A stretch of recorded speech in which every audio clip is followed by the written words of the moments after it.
এই অশিক্ষিত সমাজে শিক্ষিত সেজে আর লাভ কই, তাই কিছু অশিক্ষিতর মতো কথা কই। না, আমি অশিক্ষিত হয়েও শিক্ষিত সাজার নাটক করি না। আমি প্রাইভেট ফার্মে কাজ করি ভাই, সরকারি কর্মচারী। ওই 4 বছরে 4টে চাকরি চেঞ্জ করি, যে বেশি স্যালারি দেয় আমি তাকেই জয়েন করি। সংসার কষ্টের হলো দুঃখের না। আফটার অল আমাকে কেউ ঘুষখোর বলে, মাঝে সাঝে চাকরি আমাদেরও যায়, কিন্তু আমরা কাঁদি না, আমরা ট্রাই করি, নতুন জায়গায় যাই। আমরা প্রাইভেট কর্মচারী, কারো তোয়াক্কা করি না, নিজের খেয়ালে থাকি। কি বললো কিচ্ছু যায় আসে না, আমাদের ট্যালেন্ট আছে ভাই, ঘুষ দিতে হয়। আমাদের লাইফও সিকিউর, প্রভিডেন্ট ফান্ড আছে। মা, ট্যালেন্ট থাকলে প্রাইভেট ফার্মে এমনও স্যালারি পাওয়া যায় যে ওরা স্যালারি স্কেল শুনলে সরকারি কর্মচারীরও শুকায়া যায়।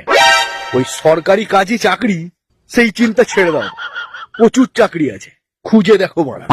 সময় লাগবে, উন্নতিও হবে। না ভাই, আমাদের ওই মাল্টিপল চয়েস করতে হয় না, আমাদের প্র্যাকটিক্যালি কাজ করে দেখাতে হয়। আর আমাদের ইন্টারভিউ লেভেল শুনলে তোমাদের পেছন ফেটে যাবে ভাই। ওই ইন্টারভিউ টেবিলে খেয়েছো কখনো চাটো? করতে দিয়েছে ব্যালেন্স শিট, শুনেছো ইংলিশের দোচন? না, আমাদের ওই 10টায় অফিসে ঢুকে 4টে বাড়ি যাই না। আমাদের সকাল 6টায় বেরোলো, রাত 9টায় ঢোকা যায়, কারণ আমরা কাজ করে খাই, ঘুষ দিয়ে না।